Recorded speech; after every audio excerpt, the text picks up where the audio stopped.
Students, अच्छा last हम लोगों ने कॉस्ट की क्लासिफिकेशन पढ़ी थी। चैप्टर नंबर 3 हमने स्टार्ट किया था और कॉस्ट की क्लासिफिकेशन में कहा था 4 तरह की क्लासिफिकेशन है। पहले बाय फंक्शन, फंक्शन में production cost, non production cost. Production cost वो होती है जो चीज़ों को बनाने में कॉस्ट लगती है, ठीक है। नॉन प्रोडक्शन कॉस्ट जो आफ्टर प्रोडक्शन कॉस्ट होती है, यानी कि प्रोडक्शन कर ली, चीज़ें बन गई, उसको अब बेचने के लिए, संभालने के लिए जो खर्चे करेंगे वो नॉन प्रोडक्शन कॉस्ट में जाएगी। फिर एलिमेंट के लिहाज से हमने कहा 3 तरह की कॉस्ट होती है हमेशा, यानी किसी भी चीज़ को बनाने में 3 तरह की कॉस्ट लगती है, मटेरियल, लेबर और फैक्ट्री ओवरहेड, ठीक है।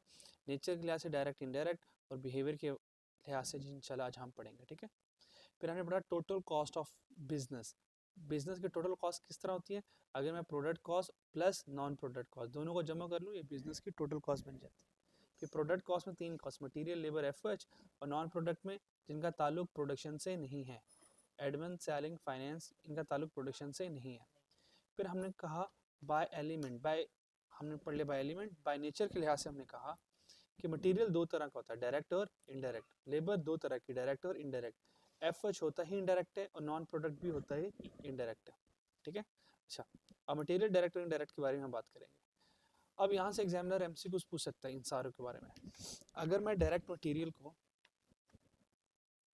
और डायरेक्ट लेबर को और डायरेक्ट एक्सपेंस को, ये डायरेक्ट डायरेक्ट डायरेक्ट है, तीनों डायरेक्ट है, ये हमारे पास प्राइम कॉस्ट होती है। ये क्या होती है? इसको प्राइम कॉस्ट कहते हैं और इसको मेन कॉस्ट कहते हैं। ये वर्क इन प्रोसेस होती है, ये वर्क इन प्रोसेस होती है, यानी कि इन कॉस्ट के ऊपर प्रोसेस होता है और फिर इन्हीं कॉस्ट के ऊपर प्रोसेसिंग होकर हम फिनिश गुड तैयार करते हैं। ये क्या है? Direct material, direct labour, direct, सारे डायरेक्ट एक्सपेंस है ना, मटेरियल, लेबर, एक्सपेंस, इनको प्राइम कॉस्ट कहते हैं, इनके मेन कॉस्ट है ये।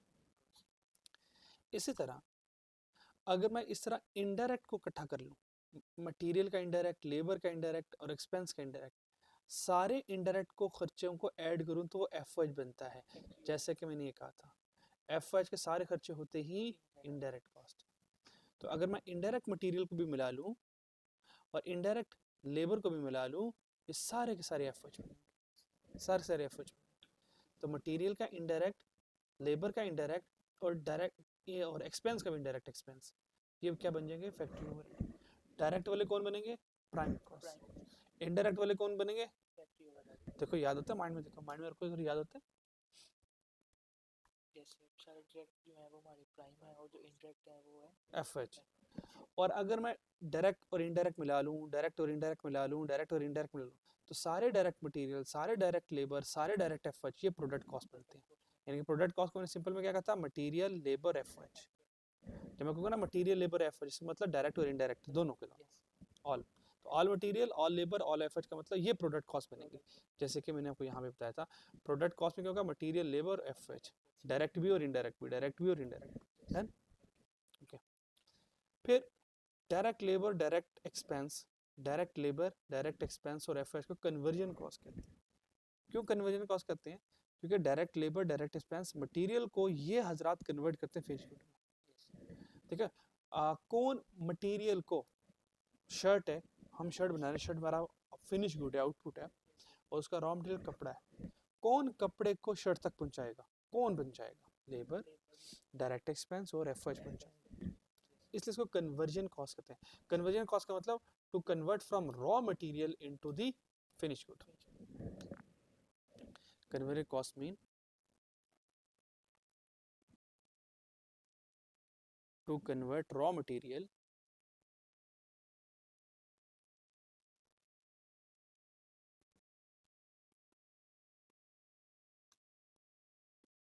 into the finished goods।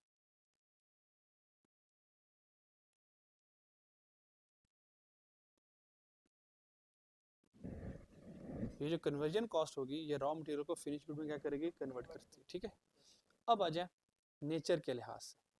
तो हमने कहा था नेचर के लिहाज से 2 तरह की हमारे पास कॉस्ट आ जाती है, एक डायरेक्ट कॉस्ट आ जाएगी और एक हमारे पास क्या आ जाएगी? इनडायरेक्ट कॉस्ट आ जाएगी, ठीक है। एक डायरेक्ट और एक इनडायरेक्ट। अब देखते हैं डायरेक्ट कॉस्ट क्या। डायरेक्ट कॉस्ट वो होती है जो स्पेसिफिक टू प्रोडक्ट हो, जिसका ताल्लुक डायरेक्ट प्रोडक्ट के साथ, वो डायरेक्ट होती है। Separately identifiable traceable to one unit of a product, यानी कि एक यूनिट बनाने पर वो कॉस्ट कितनी लगेगी, अगर मैं ये कैलकुलेट कर पाया, इसका मतलब डायरेक्ट कॉस्ट। ठीक है। इनडायरेक्ट कॉस्ट क्या, जो डायरेक्ट नहीं है, बस इनडायरेक्ट डेफिनेशन क्या है, जो डायरेक्ट नहीं है। जो डायरेक्ट नहीं है तो फिर वो कौन होगा, वो इनडायरेक्ट होगा। तो अगर हमें डायरेक्ट कॉस्ट का पता चल जाए तो क्या इनडायरेक्ट ढूंढना आसान नहीं हो जाएगा। ओके, तो हम फोकस किससे करेंगे, डायरेक्ट कॉस्ट के।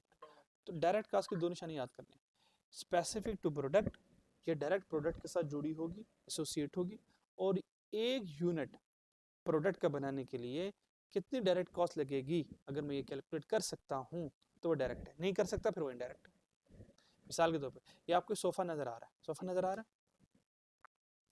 अच्छा, अब मुझे बताएं, इस सोफे में क्या आपको कोई मटेरियल नजर आ रहा है, मटेरियल नजर आ रहा है। अच्छा, मटेरियल का नाम था, कौन कौन सा को मटेरियल नजर आ रहा है सोफा बनाने में।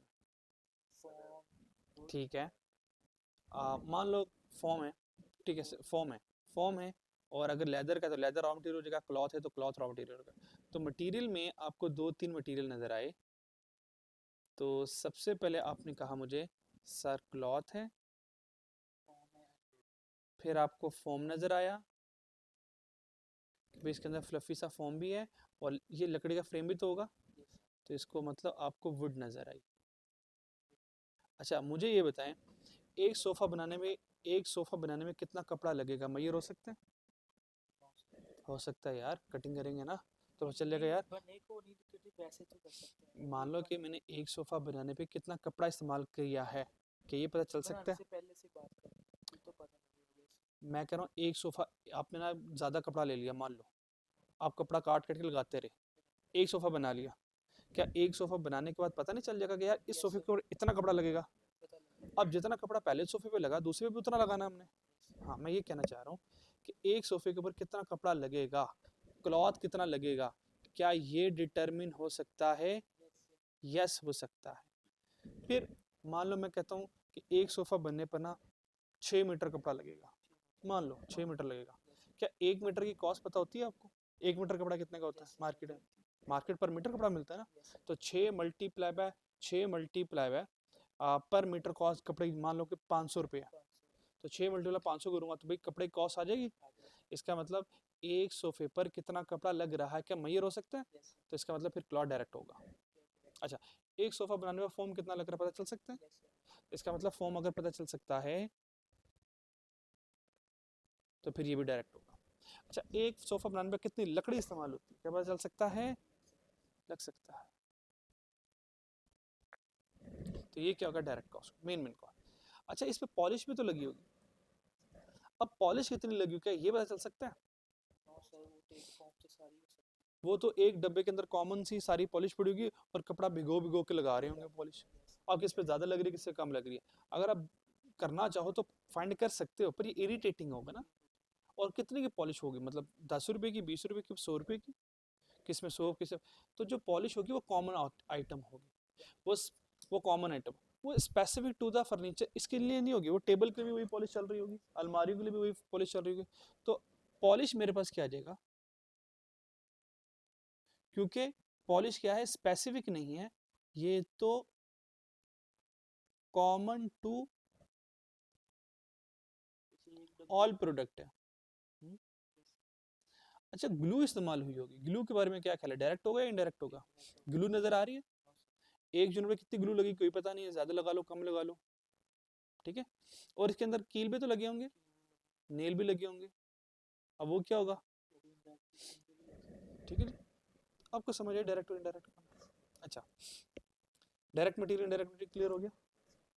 अब डायरेक्ट लेबर, क्या ये सोफा किसी लेबर ने बनाया होगा, जिस लेबर ने बनाया होगा, जिस लेबर ने बनाया होगा वो डायरेक्ट लेबर होगी। किसने बनाया होगा, जिस लेबर ने बनाया होगा, मान लो वो लेबर ही है, ये उस्ताद है, तो उस्ताद कौन है, उस्ताद कौन है, डायरेक्ट लेबर, सही है। अच्छा, उस्ताद कल ने अपने छोटे छोटे बशिंदे भी तो रखे होंगे, छोटे भी तो रखे होंगे, चल छोटे आरी पढ़ा दे या पढ़ा दे ना, छोटे रखे होंगे उसने, कोई हेल्पर रखे होंगे, वो जो छोटे होंगे जो उस्ताद के शागिर्द होंगे, जो इस उस्ताद के जो शागिर्द होंगे। क्या शागिर्द भी सोफा बना रहा है? नहीं, वो तो सोफे को बनाने में उस्ताद की मदद कर रहा है। ये जो बंदा है, ये जो बंदा है, क्या ये भी सोफा बना रहा है? नहीं नहीं नहीं, ये सोफा तो नहीं बना रहा, ये तो अपने उस्ताद की क्या कर रहा है, मदद कर रहा है। तो इसका मतलब हर वो बंदा जो सोफा बनाने में इस्तेमाल नहीं हो रहा, जो सोफा नहीं बना रहा, वो इनडायरेक्ट। फिर आज हमने सीखा डायरेक्ट डायरेक्ट एक्सपेंस या डायरेक्ट कॉस्ट में दो ही कॉस्ट नॉर्मल होती हैं, एक डायरेक्ट मटेरियल और एक डायरेक्ट लेबर, और एक होता है डायरेक्ट एक्सपेंस, पर वो कभी कभार आएगा। ये जैसे कि यहाँ पे लिखा मैंने, डायरेक्ट मटेरियल, डायरेक्ट लेबर और डायरेक्ट एक्सपेंस, पर ये कभी कभार आएगा। अभी आएगी एग्जाम्पल, ठीक है, क्योंकि इस्तेआना कभी कभार है तो इसकी एग्जाम्पल भी कभी कभार आएगी, पर आएगी आगे जाके। क्या ये डायरेक्ट कॉस्ट और इनडायरेक्ट कॉस्ट में फ़र्क पता चल गया? Direct material, indirect material, direct labour, indirect material, clear हो गया? और फैक्ट्री ओवरहेड एक्सपेंसेस तो है ही इनडायरेक्ट है, ये तो मैं ऊपर आपको बता चुका हूँ। ये देखो एफ तो है ही इनडायरेक्ट है, इनडायरेक्ट इनडायरेक्ट इनडायरेक्ट एफ तो है ही इनडायरेक्ट। यहाँ तक प्रॉब्लम। अब आगे प्रैक्टिस क्वेश्चन आप लोगों ने करने हैं, ठीक है, करके आइएगा, फिर कल मैं इसमें से देखूंगा आपने सही किया गलत किया, ठीक है। करना क्या है, cost classification bye function glass से आपने जज करना है ये प्रोडक्ट है और नॉन प्रोडक्ट है, और इससे आगे भी आप लोगों ने चले जाना है, इससे आगे भी चले जाना है। आपने बाय फंक्शन के साथ भी करना है और उसके बाद बाय एलिमेंट के साथ भी कर लेना आप लोगों ने। मैं आपको 3 का 4 करके दिखाऊंगा, परेशान क्यों हो रहे। और आपने फिर बाय एलिमेंट भी करने हैं, और बाय एलिमेंट में आप लोगों ने देखना है कि ये मटेरियल है,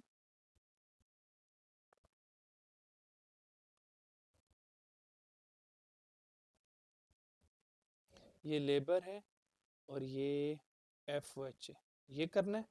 और आप लोगों ने बाय नेचर के साथ भी कर लेना है, तीनों के साथ कर लेना, ताकि एक ही सवाल में ना सारी की सारी प्रैक्टिस हो जाए, बजाय इसके हर एक के लिए हम अलग अलग सवाल करें, एक ही सवाल से हम सब कुछ फटका देंगे कि मटेरियल डायरेक्ट है या इनडायरेक्ट है। डन हो गया। चलो ये टोटल 25 के करीब है। अब पर्ची डालो और देखो मेरे हिस्से में कौन आता है, क्या पूछना चाहोगे 25 में से? 25 में से कुछ पूछे मेरे से, चलो फिर यहाँ सेलेक्ट कर लो, 1 से लेकर 19 से मेरे से, मेरे लिए सेलेक्ट कर लो। 5 वाला करता हूँ। अच्छा, अब आपने सबसे पहले देखना है, सबसे पहले फंक्शन को देखना कि प्रोडक्ट है या नॉन प्रोडक्ट है। अगर प्रोडक्ट हुआ तो मटेरियल लेबर एफ होगा, और अगर नॉन प्रोडक्ट होगा तो वो तो इनडायरेक्ट हो जाएगा, ठीक हो गया। अच्छा, अब हमने देखना commission paid to sale representative. सबसे पहले ढूंढे ये प्रोडक्ट है या नॉन प्रोडक्ट है। ये तो चीजें बनने की बात है, ये तो चीजों को सेल करने की बात है, ये तो सेलिंग एक्सपेंस होगी। तो हम क्या कहेंगे, नॉन प्रोडक्ट। और नॉन प्रोडक्ट में कौन सा एक्सपेंस है, सेलिंग एक्सपेंस, सेलिंग एक्सपेंस आ गया। और सेलिंग एक्सपेंस क्या होता है हमारा, इनडायरेक्ट होता है, ऐसे लिख लेना, तगड़े कॉन्सेप्ट बन जाएंगे। एक और पूछो, और 10 वाला भी नॉन प्रोडक्ट, कोई और पूछो। 13 पे आ जा, आजा 13 पे आ जा।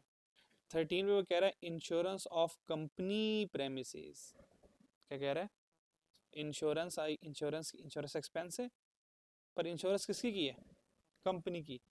अगर कंपनी के कोई भी खर्चे होंगे उनका ताल्लुक प्रोडक्शन से नहीं है, उनका ताल्लुक नॉन प्रोडक्शन से।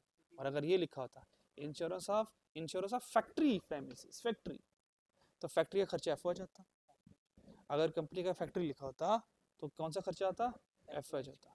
तो इस वजह से ये हमारा कौन सा खर्चा बनेगा, ये हमारा कौन सा खर्चा बनेगा, ये हमारा नॉन प्रोडक्ट का खर्चा बनेगा।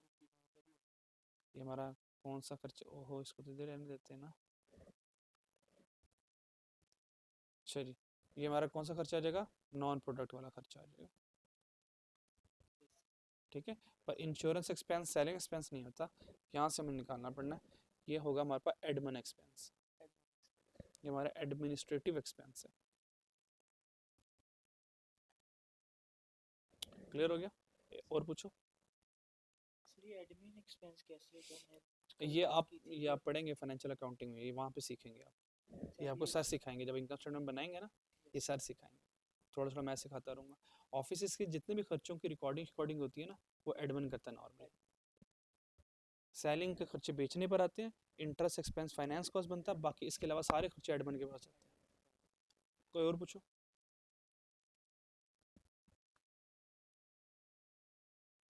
20 से 25 तक।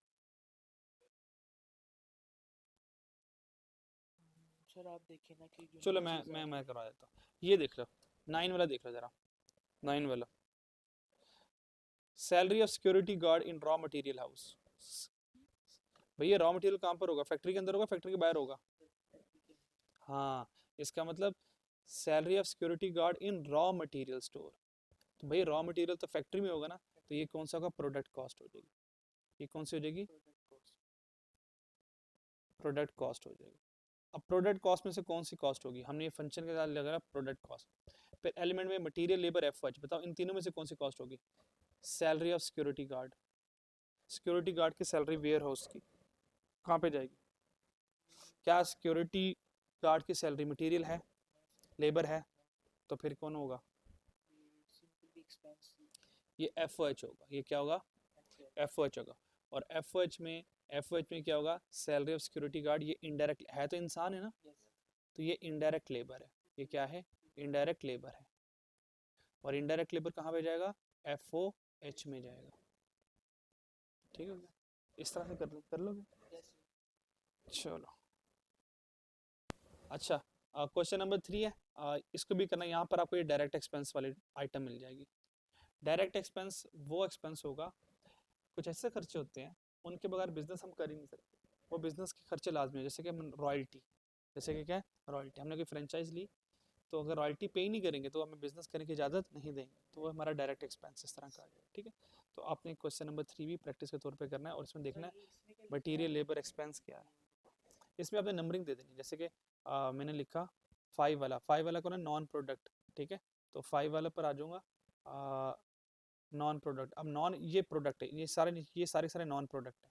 अब नॉन प्रोडक्ट में पहले वाला कौन है, सेलिंग एक्सपेंस, तो आप लिखेंगे सेलिंग एक्सपेंस, और यहाँ पे नंबर दे देंगे 5, तो यहाँ पे आप क्या लिख देंगे, यहाँ पे आप लिख देंगे 5, कि 5 वाला जो है ये सेलिंग एंड डिस्ट्रीब्यूशन एक्सपेंस, इस नंबर लिख देंगे ताकि पता चले ऊपर वाला यही कैटेगरी की, ठीक है। जैसे कि हमने किसी की फ्रेंचाइज ली है ना, जब मैं किसी की फ्रेंचाइज लूँगा, किसका नाम इस्तेमाल करूँगा, तो उसको रॉयल्टी पे करूँगा ना, जैसे कि कोई मैकडोनल्ड KFC की फ्रेंचाइज ले लेता है, किसी रेस्टोरेंट की फ्रेंचाइज ले लेता है, स्कूल कॉलेजेस की फ्रेंचाइज, अकेडमी फ्रेंचाइज ले लेता है, ठीक है जी, आज के लिए इतना काफ़ी, अल्लाह हाफ़िज़।